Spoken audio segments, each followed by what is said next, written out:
Assalamualaikum warahmatullahi wabarakatuh. Selamat pagi, salam sehat, dan salam sejahtera untuk kita semua.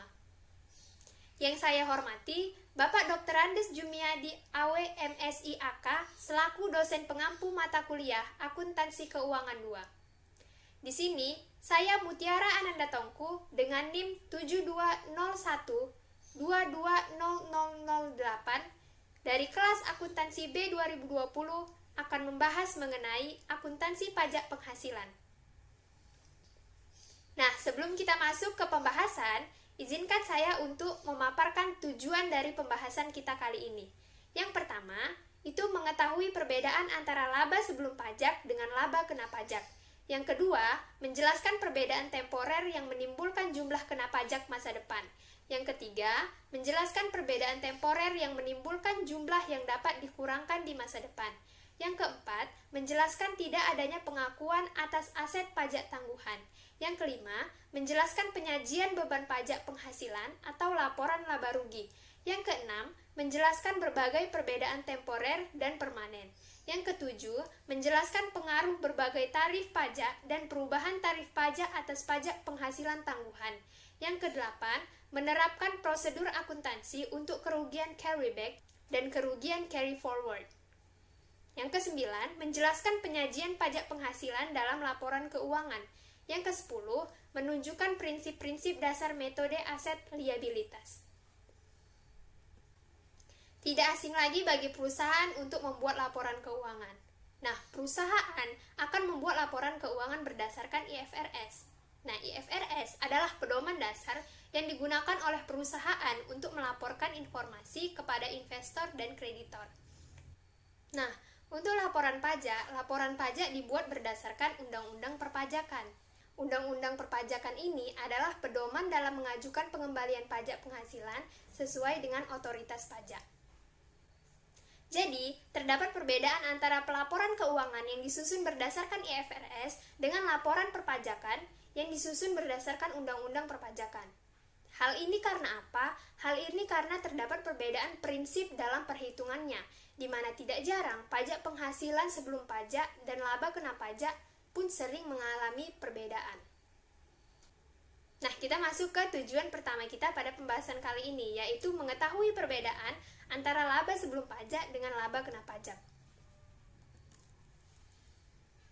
Jadi, pendapatan keuangan sebelum pajak atau pre-tax financial income adalah istilah pelaporan keuangan, di mana pendapatan keuangan sebelum pajak ini sering juga disebut dengan laba sebelum pajak, laba untuk tujuan pembukuan. Nah, perusahaan menentukan laba sebelum pajak ini menurut IFRS, dan perusahaan mengukurnya dengan tujuan memberikan informasi yang berguna kepada investor dan kreditor. Kemudian, laba kena pajak atau taxable income adalah istilah akuntansi pajak. Hal ini untuk menunjukkan jumlah yang digunakan untuk menghitung pajak penghasilan yang terutang, dan perusahaan menentukan laba kena pajak sesuai dengan peraturan perpajakan. Contohnya, PT Mutiara melaporkan pendapatan sebesar $200.000 dan beban sebesar $80.000 setiap tahun selama 3 tahun pertama operasi. Untuk tujuan pajak, Mutiara melaporkan biaya yang sama kepada otoritas pajak di masing-masing tahun. Mutiara melaporkan pendapatan sebesar $120.000 di tahun 2018, $200.000 pada tahun 2019, dan $280.000 di tahun 2020.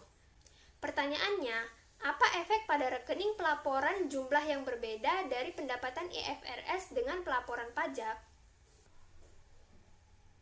Nah, di sini saya sudah menyajikan dua tabel, di mana di tabel atas itu adalah tabel laba pelaporan keuangan, dan yang di bawah itu adalah laba pelaporan pajak. Nah, kita bahas untuk yang pertama itu adalah laba pelaporan keuangan yang terlebih dahulu. Nah, untuk revenues-nya tahun 2018, 2019, 2020 itu adalah sama, yaitu sebesar $200.000 setiap tahunnya. Jadi total revenues-nya adalah $600.000. Kemudian untuk expense-nya tahun 2018, 2019, 2020 juga masih sama, yaitu $80.000. Jadi total expense-nya adalah $240.000. Kemudian free tax financial income. Nah, free tax financial income ini adalah pengurangan dari revenues dikurang expense. Jadi untuk 2018 misalnya itu 200.000 dolar dikurang 80.000 dolar, hasilnya sama dengan 120.000 dolar. Begitupun untuk tahun 2019-2020 karena nilainya itu sama-sama 200.000 dolar dikurang 80.000 dolar, hasilnya sama-sama 120.000 dolar setiap tahunnya. Jadi total free tax financial income-nya selama 3 tahun itu adalah 360.000 dolar. Kemudian income tax expense-nya itu adalah free tax financial income dikali dengan 40%. Nah, kita ambil salah satunya itu di tahun 2018 misalnya. 120.000 dikali 40%, hasilnya 48.000. Nah, begitupun untuk tahun 2019, tahun 2020. Karena nilainya sama, jadi kita menghitungnya lebih mudah. Jadi total income tax expense-nya dari tahun 2018, 19, dan 2020 itu adalah sebesar 144.000 dolar. Kemudian untuk laba pelaporan pajaknya, revenue tahun 2018 itu 120.000, kemudian 2019 itu 200.000 dolar, kemudian tahun 2020 itu 280.000 dolar. Jadi di sini terlihat ya teman-teman bahwa di laba pelaporan keuangan itu sama dia nilainya. Namun di laba pelaporan pajak itu di setiap tahunnya itu berbeda. Namun tetap totalnya itu tetap sama, yaitu sebesar 600.000 dolar.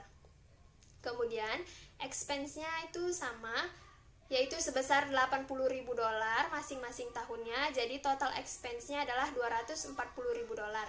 Kemudian taxable income-nya pada tahun 2018 itu adalah 40.000, itu hasil dari 120.000 dolar dikurang 80.000 dolar sama dengan 40.000 dolar. Untuk tahun 2019 itu taxable income-nya adalah 120.000 dolar, itu hasil dari 200.000 dolar dikurang 80.000 dolar, hasilnya 120.000 dolar. Untuk tahun 2020 taxable income-nya adalah 200.000 dolar, yaitu hasil dari 280.000 dolar dikurang dengan 80.000 dolar, hasilnya 200.000 dolar. Jadi, total taxable income dari tahun 2018, 2019, 2020 itu adalah 360.000 dolar. Kemudian untuk income tax payable itu adalah taxable income dikali dengan 40%. Jadi untuk tahun 2018 itu 40.000 dikali dengan 40%, hasilnya 16.000 dolar. Kemudian pada tahun 2019 120.000 dolar dikali dengan 40%, hasilnya 48.000 dolar.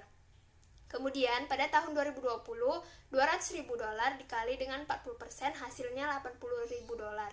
Jadi total income tax payable-nya adalah 144.000 dolar. Jadi jika dilihat secara sekilas bahwa laba pelaporan keuangan dengan laba pelaporan pajak itu nilai totalnya itu semua sama. Hanya saja ada perbedaan di revenues-nya. Kemudian itu akan mengakibatkan perbedaan lagi untuk free tax financial income di laba pelaporan keuangan dan untuk taxable income di laba pelaporan pajak. Kemudian perbedaan tersebut juga akan berpengaruh terhadap income tax expense di laba pelaporan keuangan dan income tax payable di laba pelaporan pajak. Namun secara keseluruhan nominal dari total masing-masing dari masing-masing totalnya itu sama. Nah, selanjutnya kita lihat perbandingan beban pajak penghasilan dengan utang pajak penghasilan. Nah, dari tabel yang tadi, maka kita lihatlah perbandingan ini. Nah, untuk income tax expense, itu di tahun 2018 itu sebesar 48.000 dolar, di tahun 2019 48.000 dolar, di tahun 2020 juga 48.000 dolar. Jadi total income tax expense-nya adalah sebesar 144.000 dolar. Kemudian untuk income tax payable di tahun 2018 itu sebesar 16.000 dolar, tahun 2019 48.000 dolar, di tahun 2020 80.000 dolar. Jadi total income tax payable-nya itu adalah 240.000 dolar. Kemudian difference. Nah, difference di tahun 2018 itu sebesar 32.000. Nah, itu adalah hasil dari 48.000 dolar dikurang dengan 16.000 dolar, hasilnya sama dengan 32.000 dolar. Nah, untuk tahun 2019 itu $48.000 dikurang dengan $48.000, maka difference-nya sama dengan 0. Kemudian di tahun 2020 untuk difference-nya itu sama dengan min 32.000. Kenapa min? Karena income tax expense-nya itu $48.000, sedangkan income tax payable-nya itu ada $80.000. Jadi $48.000 dikurang dengan $80.000 itu hasilnya sama dengan $32.000. Jadi total difference-nya itu sama dengan 0. Jadi bagi Mutiara, selisih beban pajak penghasilan dan utang pajak penghasilan itu sebesar 32.000, yaitu 48.000 dikurang dengan $16.000. Itu pada tahun 2018. Itu mencerminkan bahwa pajak yang akan dibayar di masa depan itu selisihnya adalah 32.000. Nah, 32.000 ini sering disebut juga sebagai jumlah pajak tangguhan.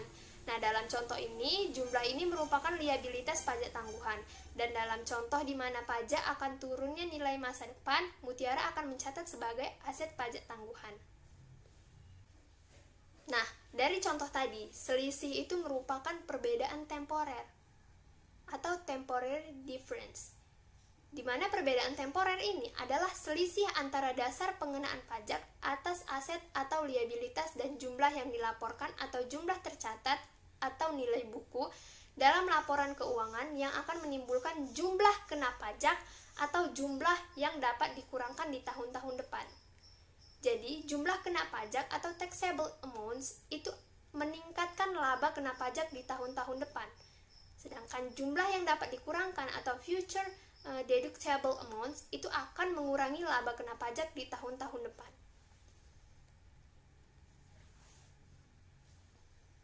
Selanjutnya kita masuk ke tujuan yang kedua, yaitu menjelaskan perbedaan temporer yang menimbulkan jumlah kena pajak masa depan.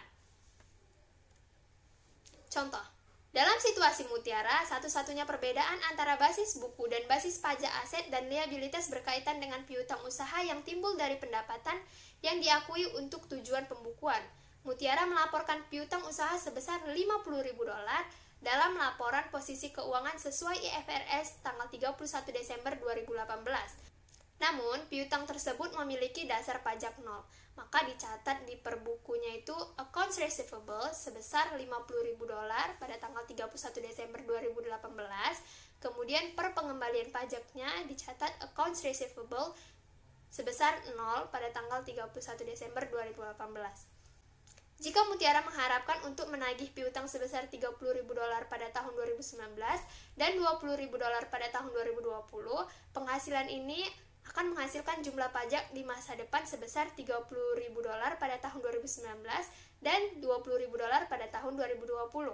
Jumlah kena pajak di masa depan ini akan menyebabkan laba kena pajak melebihi pajak laba sebelum pajak pada tahun 2019 dan 2020.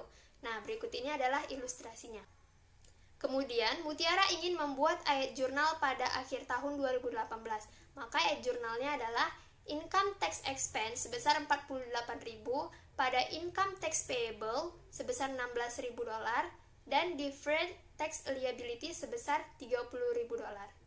Jadi, deferred tax liability atau liabilitas pajak tangguhan ini adalah konsekuensi pajak tangguhan yang terkait dengan perbedaan temporer kena pajak. Dengan kata lain, liabilitas pajak tangguhan ini merupakan kenaikan pajak yang harus dibayar pada tahun-tahun depan sebagai akibat adanya perbedaan temporer kena pajak yang terjadi pada akhir tahun berjalan.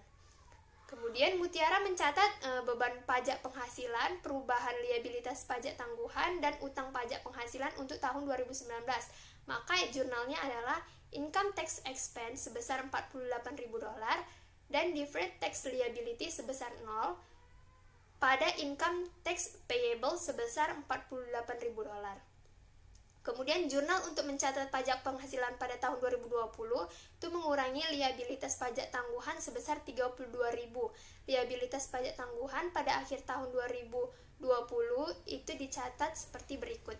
Nah, liabilitas pajak tangguhan di tahun 2019 itu letaknya di debit sebesar 0, kemudian tahun 2020 juga letaknya di debit sebesar $32.000. Kemudian di tahun 2018 letaknya di kredit sebesar $32.000. Jadi, tujuan akuntansi pajak penghasilan itu ada dua. Tujuan pertama akuntansi untuk pajak penghasilan adalah dengan mengakui jumlah pajak yang harus dibayar atau dapat dikembalikan untuk tahun berjalan. Dan tujuan keduanya adalah untuk mengakui liabilitas dan aset pajak tangguhan atas konsekuensi pajak di masa depan dari kejadian yang telah diakui dalam laporan keuangan atau laporan pajak.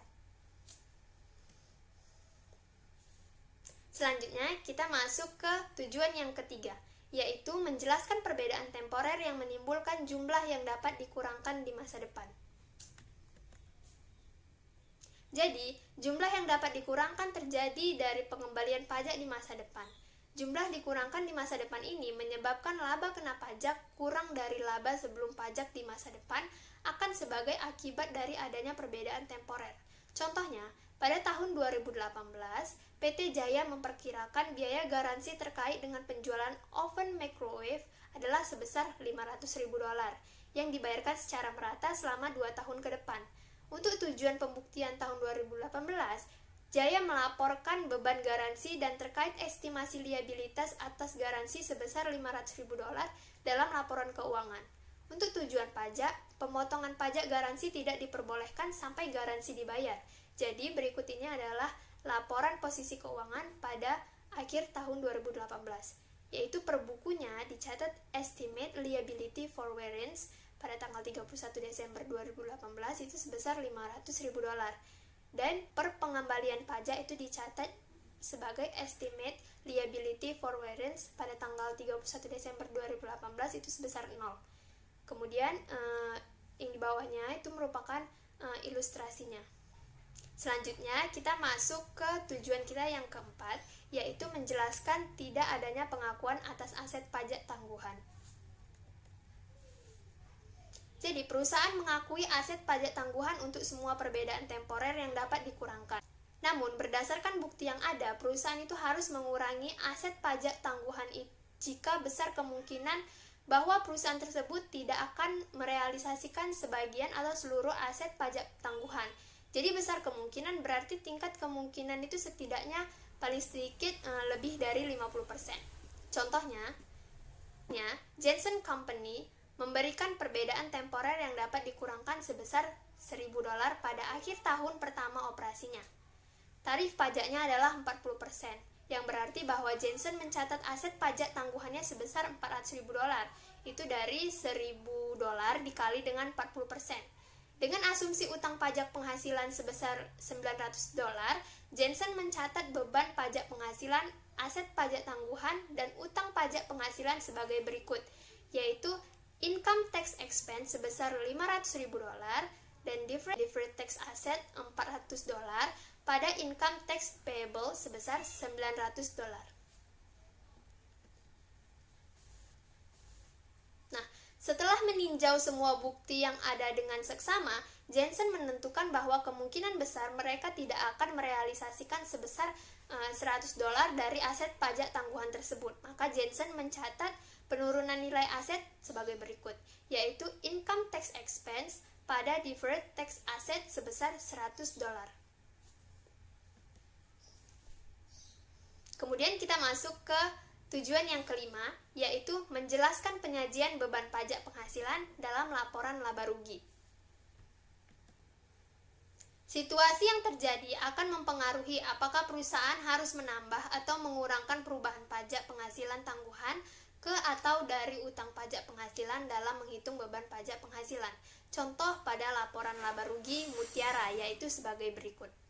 Jadi PT Mutiara, laporan laba rugi untuk tahun yang berakhir yaitu pada tanggal 31 Desember 2018, itu revenue-nya adalah $200.000. Kemudian expense-nya adalah $80.000.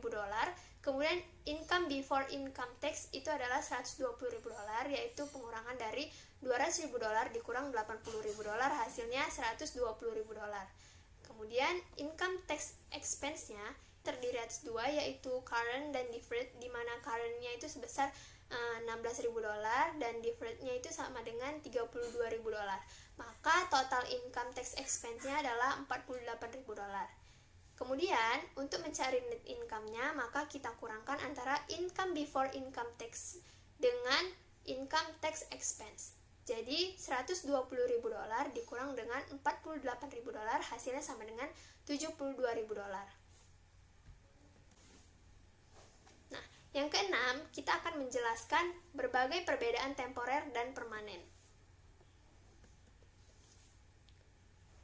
Jadi, untuk tujuan pengakuan akuntansi terdapat dua jenis perbedaan, yaitu perbedaan temporer dan perbedaan permanen. Perbedaan temporer terdiri atas dua, perbedaan temporer kena pajak atau taxable temporary difference. Itu adalah perbedaan temporer yang menimbulkan jumlah kena pajak pada tahun-tahun depan ketika aset yang bersangkutan dipulihkan. Kemudian yang kedua ada perbedaan temporer yang dapat dikurangkan atau deductible temporary difference. Itu adalah perbedaan temporer yang menimbulkan jumlah yang dapat dikurangkan pada tahun-tahun depan ketika jumlah tercatat liabilitas terkait diselesaikan. Kemudian yang kedua itu ada perbedaan permanen. Jadi beberapa perbedaan antara laba kena pajak dan laba sebelum pajak itu bersifat permanen, di mana perbedaan permanen ini timbul dari item yang pertama itu yang masuk ke dalam laba sebelum pajak tetapi tidak pernah masuk ke dalam laba kena pajak. Kemudian yang kedua itu adalah item yang masuk ke dalam laba kena pajak tetapi tidak pernah masuk ke dalam laba sebelum pajak. Kemudian kita masuk ke tujuan yang ke-7, yaitu menjelaskan pengaruh berbagai tarif pajak dan perubahan tarif pajak atas pajak penghasilan tangguhan.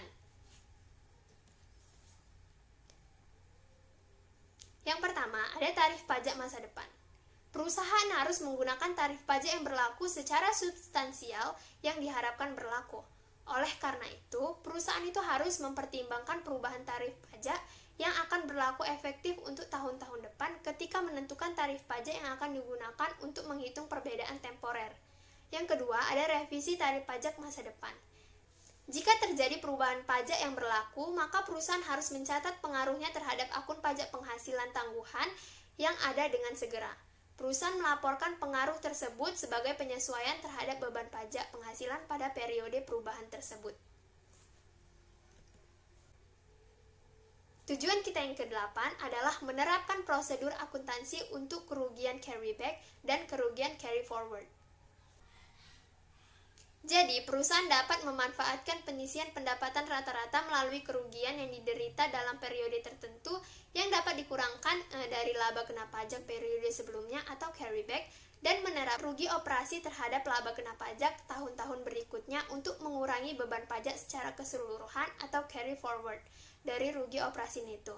Dengan penyisian ini, perusahaan itu tidak membayar pajak penghasilan untuk 1 tahun di mana perusahaan mengalami rugi operasi neto. Selanjutnya kita masuk ke tujuan yang ke-9, yaitu menjelaskan penyajian pajak penghasilan dalam laporan keuangan. Laporan posisi keuangan. Perusahaan mengklasifikasikan piutang atau utang pajak sebagai aset lancar atau liabilitas jangka pendek.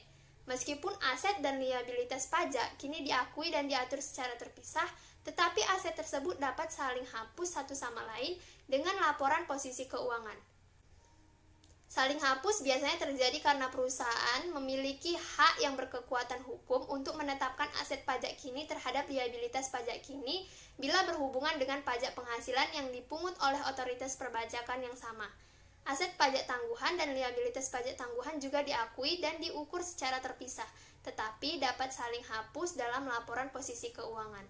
Aset pajak tangguhan neto atau liabilitas pajak tangguhan neto dilaporkan pada bagian tidak lancar laporan posisi keuangan. Selanjutnya ada laporan laba rugi. Nah, perusahaan mengalokasikan beban atau manfaat pajak penghasilan ke operasi yang dilanjutkan, operasi yang diberhentikan, penghasilan komprehensif lain, dan penyesuaian periode sebelumnya. Nah, pendekatan ini disebut dengan alokasi pajak antar periode. Selain itu, komponen beban atau manfaat pajak dapat mencakup yang pertama itu beban atau manfaat pajak ini. Yang kedua, setiap penyesuaian dilakukan dalam periode pajak kini pada periode sebelumnya. Yang ketiga, jumlah beban atau manfaat pajak tangguhan sehubung dengan originasi dan pengembalian peredaran temporer. Yang keempat, jumlah beban atau manfaat pajak tangguhan sehubungan dengan perubahan tarif pajak atau pengenaan pajak baru. Yang kelima, jumlah manfaat yang timbul dari rugi pajak atau rugi fiskal atau perbedaan temporer yang sebelumnya tidak diakui pada periode sebelumnya yang digunakan untuk mengurangi beban pajak kini dan tangguhan. Kemudian ada rekonsiliasi pajak. Jadi pengungkapan penting lainnya adalah rekonsiliasi antar beban pajak aktual dan tarif pajak yang berlaku. Perusahaan dapat menyajikan yang pertama rekonsiliasi numerik antar beban atau manfaat pajak dan hasil pajak akuntansi dikalikan dengan tarif pajak yang berlaku, yang juga mengungkapkan dasar tarif pajak yang berlaku, atau yang kedua rekonsiliasi numerik antara rata-rata tarif pajak efektif dan tarif pajak yang berlaku, yang juga mengungkapkan dasar perhitungan tarif pajak yang berlaku. Kemudian, pengungkapan pajak penghasilan ini diperlukan dengan beberapa alasan, yaitu yang pertama, untuk menilai kualitas laba, yang kedua, untuk membuat prediksi arus kas masa depan yang lebih baik, yang ketiga, untuk memprediksi arus kas masa depan untuk rugi operasi yang belum dikompensasi. Kemudian, kita masuk ke tujuan yang ke-10, yaitu menunjukkan prinsip-prinsip dasar metode aset liabilitas. A. Liabilitas atau aset pajak ini diakui karena taksiran pajak yang harus dibayar atau dikembalikan pada saat pengembalian pajak selama tahun berjalan. B. Liabilitas atau aset pajak tangguhan diakui karena taksiran pengaruh pajak di masa depan yang dapat didistribusikan ke perbedaan temporer dan carry forward. C. Pengukuran liabilitas pajak kini dan tangguhan didasarkan pada ketentuan Undang-Undang Perpajakan yang berlaku dampak perubahan masa depan dalam Undang-Undang Perpajakan atau tarif pajak yang tidak diantisipasi. Kemudian yang D, pengukuran aset pajak tangguhan berkurang jika diperlukan dengan jumlah manfaat pajak yang tidak diharapkan dapat direalisasikan berdasarkan bukti yang ada. Nah, itu tadi adalah pembahasan dari saya mengenai akuntansi pajak penghasilan. Apabila terdapat kekurangan materi pada penjelasan saya mengucapkan mohon maaf. Wabillahi taufiq walhidayah. Assalamualaikum warahmatullahi wabarakatuh.